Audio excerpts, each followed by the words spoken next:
retranchement ou tous autres travaux ayant pour objet d'entraver ou d'arrêter l'exercice de la force publique. Ziguinchor, qu'est-ce qui s'est passé? Lan moo xew Ziguinchor? L'article nous dit, premièrement, auront fait, seront punis des crimes commis par la participation à un mouvement insurrectionnel. Seront punis de la détention criminelle à temps. Donc les individus qui, dans un mouvement insurrectionnel, auront fait ou aidé à faire des barricades, des retranchements ou tous autres travaux ayant pour objet d'entraver ou d'arrêter l'exercice de la force publique. À Ziguinchor, pendant des jours, des jeunes ont barré la route. Des jeunes ont interdit ou ont tenté d'interdire aux forces de l'ordre d'entrer wala ñu dindi barricade yi moom Ousmane Sonko mu génn magnifier ndaw yi ne leen da ngeen duma policier ba delawaat leen commissariat. Auront fait ou aidé à faire des barricades, des retranchements, de tous autres travaux ayant pour objet d'entraver ou d'arrêter l'exercice de la force publique. Ça c'est pas clair.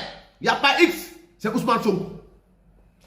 L'institution judiciaire doit concerner Ousmane Sonko et Pastef. Et Pastef doit être conjugué comme un parti terroriste. Auront empêché, à l'aide de violence ou de menaces, la convocation ou la réunion de la force publique ou qui auront provoqué ou facilité le rassemblement des insurgés, soit par la distribution d'ordre ou de proclamation, soit par le port de drapeau, autre signe de ralliement, soit par tout autre moyen d'appel.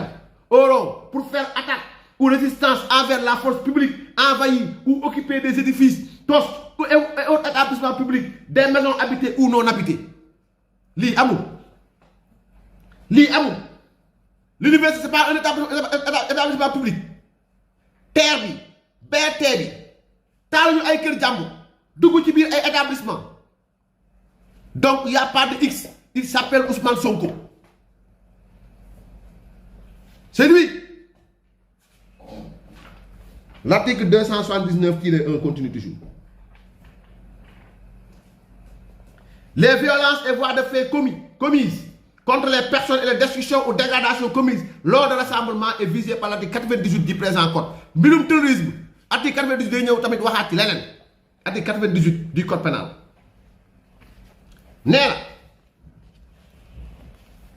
des actions diverses et rassemblements causant des dommages aux personnes et aux biens.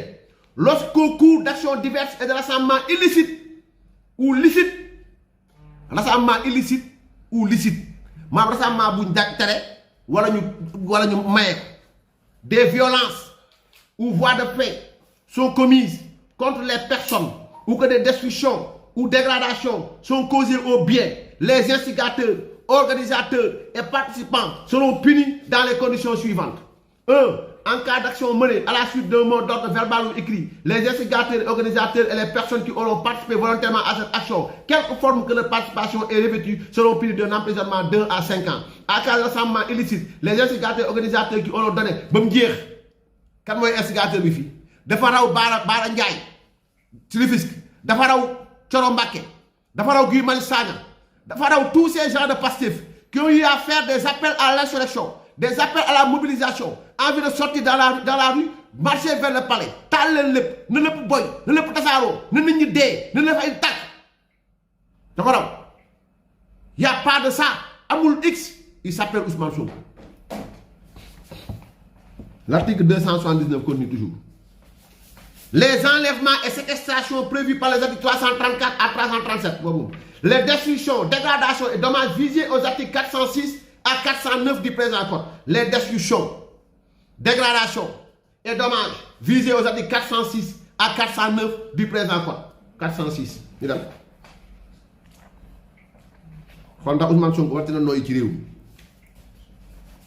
Quiconque aura volontairement mis le feu à des édifices, navires, aéronefs, bateaux, magasins, chantiers, quand ils sont habités ou servant à l'habitation, et généralement aux lieux habités ou servant à l'habitation, qu'ils appartiennent ou n'appartiennent pas à l'auteur du crime, sera puni de la réclusion criminelle à perpétuité. Kuñ ci jàpp ci ñi procureur de la République jàpp ci ñi taal BRT wax ñi taal TER beeg taal Kër Matar Ba taal corbillard jumaa ji taal université bi saboter installation électrique yi saboter installation hydraulique yi quiconque aura volontairement mis le feu à des édifices, navires, aéronefs, bateaux, magasins, chantiers, quand ils sont habités ou servant à l'habitation, et généralement, aux lieux habités ou servant à l'habitation, qu'ils appartiennent ou n'appartiennent pas à l'auteur du crime, sera puni des travaux forcés à perpétuité. Non, du travaux forcés, demain il dit que changera parce que loi Berry, réquisition criminelle à des travaux forcés, travaux forcés à perpétuité. Comme réquisition criminelle à perpétuité. Voilà. Donc, sera puni de la même peine, réquisition criminelle à perpétuité, quiconque aura volontairement mis le feu, soit à des voitures ou wagons ne contenant des personnes, soit à des voitures ou wagons ne contenant pas de personnes, mais faisant partie d'un convoi qui en contient. Quiconque aura volontairement mis le feu à des édifices, navires, aéronefs, bateaux, magasins, chantiers, lorsqu'ils ne sont ni habités, ni servent à l'habitation à des forêts, bois, taillis ou récoltes sur pied, lorsque ces objets ne lui appartiennent pas, sera puni de la réquisition criminelle à perpétuité. Dans le article 406, qui acte de terrorisme. La dégradation de biens appartenant à l'État ou intéressant à la chose publique prévue par l'article 225. Article 225. La dégradation des biens appartenant à l'État ou intéressant la chose publique prévue à l'article 225 du présent code. Article 225, leader.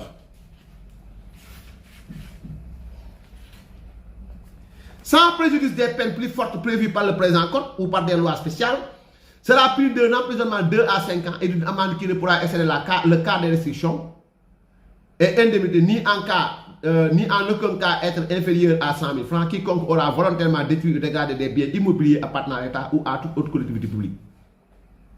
xam nga leer yëpp ci acte de terrorisme la bokk kuñ ci jàpp dañ lay tëj ci kaso bi mais ki ko yónnee nag nee naa leen 2021 da koo ñam mu neex ñu taxaw fii dañ libéré gars yi c'est des otages politiques yow ki taal ñi taal université bi otage politique lañ ñi toj ay banque ñooñu ay détenus politiques lañ. On nous parle des morts, parlons-en. Parlons des morts, effectivement, il y a eu mort d'homme. Nous regrettons, ça ne plaît à personne, mais ils sont morts dans quel contexte? Qui bon contexte l'un ceux qui sont morts l'ont été dans un mouvement insurrectionnel, qu'on se dise la vérité et en face. Ils ne sont pas morts pour défendre la cause de la République, ils sont morts parce qu'ils ont osé attaquer la République. Qu'est-ce que les gens veulent? Et ça, ni la France, ni les États-Unis, encore moins les organisations de droits de l'homme, n'ont une leçon à donner. La répression a été aveugle quand il s'agissait pour les États-Unis de défendre le degré de territoire. Quand ils ont été attaqués, il n'y a eu aucun répit par rapport à ceux qu'ils ont eu à traquer. Charlie Hebdo a été attaqué. La France a riposté. Les États-Unis ont été attaqués. Les États-Unis riposté. Le Sénégal ne croisera pas les bras. Quiconque sera déterminé à attaquer cet État, l'État a l'obligation de défendre l'autorité de l'État. Ça, c'est automatique. On partirait que dans un pays, que des gens, parce qu'ils ont une volonté politique qui n'a pas su aboutir, parce que noyé dans un certain jacuzzi par un homme qui ne sait pas maîtriser ses pulsions sexuelles, un homme qui ne sait pas maîtriser sa concupiscence, un pervers narcissique sexuel, c'est pas parce qu'il a englouti votre projet dans un jacuzzi que vous croyez tout permis. Vous brûlez les biens d'autrui, vous saccagez les biens de la public, vous pillez des banques, vous tuez des Sénégalais. Et que veulent les droits de l'homme? Que le Sénégal croise les bras, que nos FDS se laissent jeter des pierres, se laissent tuer. Personne n'a parlé, ni Gassama, ni Seydi, encore moins l'hypocrite de Alioutine. Lorsque cet homme de tenue, à terre, s'est vu jeter des pierres, il allait mourir. Personne n'en a parlé. Personne. Amou, quel que tu vois. Il n'est pas sénégalais. Il n'est pas un homme. Il n'est pas humain. Et on voudrait que ces gens-là croisent les bras. Qu'ils ne ripostent pas. Qu'ils sont voilà, comme des choses. Des choses que ça ne passera pas. Vos trucs de Satan-là ne passeront pas. États-Unis, gauche, soumise, insoumise, France, à quel moment tu peux. Le Sénégal est fier de son armée, le Sénégal est fier de sa gendarmerie et de sa police. képp ku jóg parce qu'il y a un enfoiré de catégorie exceptionnelle qui s'appelle Ousmane Sonko qui s'est levé bëgg leen def bouclier humain jóg ne day dem dox ci nguur gi un régime constitutionnellement élu ku jóg da ngay dox ci loolu di taal ay banque di taal ay BRT di taal ay installation buñ la rayee da ngaa dee da ngaa perte billahi wallahi il y a pas de procès et il y aura même pas de procès et l'État ne doit même pas tenir de procès.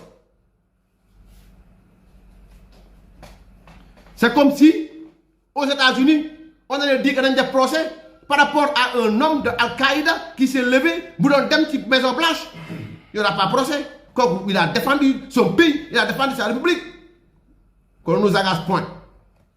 Donc bàyyi woon ngeen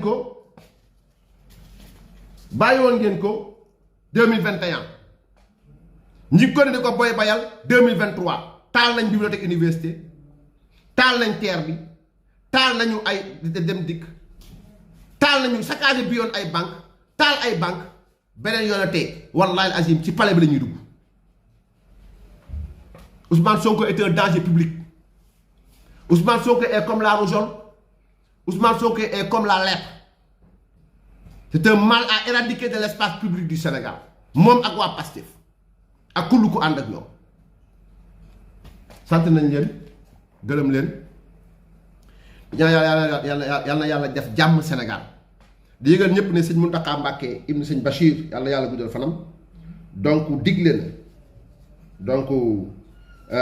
na donc joxe na digal alxames bii fukki fan ak juróom ci jumaay Touba sëñ Mountakha joxe na digalam jàng alquran ki nga xam ne la ñooy sëñ Xaban Mbàkke Fallu ngir ñu yaatal ko ci mbooleem réew mi fépp fu jullit nekk ci mbooleem pénc yi ak jumaa yi donc nee nañ jàng alquran ngir yàlla def jàmm Sénégal ngir yàlla musal Sénégal ci ayibu min sharri ñi nga xamante ni bàyyeekoo nañ feneen ñoo bëgg taal suñu réew mi aussi mi ngi jàngaloo murit tamit li nga xamante ni mooy li nga xam mooy nu mu tudd sax Matlabul Fawzayni donc ñu bëri li ñu koy jàng parce que nekk na loo xam ni muy tijaani aussi defe naa ne ñu ëpp li ñu bëri li ñuy def salaatul fatiha kenn ku nekk la nga jàpp muy wasila nañ ko def ngir yàlla def jàmm ñeel Sénégal yàlla may suñu mag ñi fan wu gudd yàlla may leen wér ak wérle yàlla may leen jàmm ak salaam ba liñ naal ngir Sénégal mu nekk jàmm rek nekk salaam rek yàlla na ko sottal ci xeet bi yëpp yàlla may jàmm président de la République yàlla sàmm ko sàmm ki nga xamante ni moom mooy gouvernement bi yëpp yàlla may leen doole may leen kattan may leen gis-gis bu leer ba ñu wommat Sénégal jëmee ko ci ëllëg yi gën donc yàlla taxawu ndawi Sénégal yëpp yàlla yombal képp ki nga xamante ni kilifa nga ci tabaski bi ñu jëm ni yàlla yombalal la incha allah yàlla yombalal la wommatal la sa xar ba sa biir kër incha allah donc yàlla dogal nga sàmmonte ak li nga xam moom mooy sunna bi donc sant nañ leen bu baax a baax gërëm leen ñuy fàttali aussi que ni bokk na ci sunna donc bu weer bi xasee ba tàmbali rek incha allah donc ki nga xam ni fas na yéene rey xar warta watu donc loolu ay sunna la yoo xamante ni dañ ko respecté tamit ñi nga xam ne war na tabaski tamit bu weer bi tàmbalee muy Zul Hijja donc fukki fan yu njëkk yi donc ba keroog ñuy tabaski xam nga fukkeelu fan la ñuy tabaski donc ki nga xamante ni fas na yéene donc rey xaram donc dañ koy sunnaal ci moom bu mu watu bu mu dagg ay we bu jugee jumaa nag maintenant ne yor a watu kon képp ki nga xamante ni bëgg ngaa daal watu na nga ko teel a def incha allah donc ba ñu sàmmonte parce que mbir mi nekkul rey xar kese sunna la certes mais nekkul rey xar kese parce que tabaski dafa bëri ay sunna yoo xamante ni ànd na ak moom dëppoo ak moom làmboo ak moom nañ ko jéem a matal rek incha allahu taala donc yàlla na yàlla def jàmm Sénégal yàlla may tawfiix Sénégal wasalaamu aleykum wa rahmatullahi taala wa barakaatuhu yaa ngeen jëf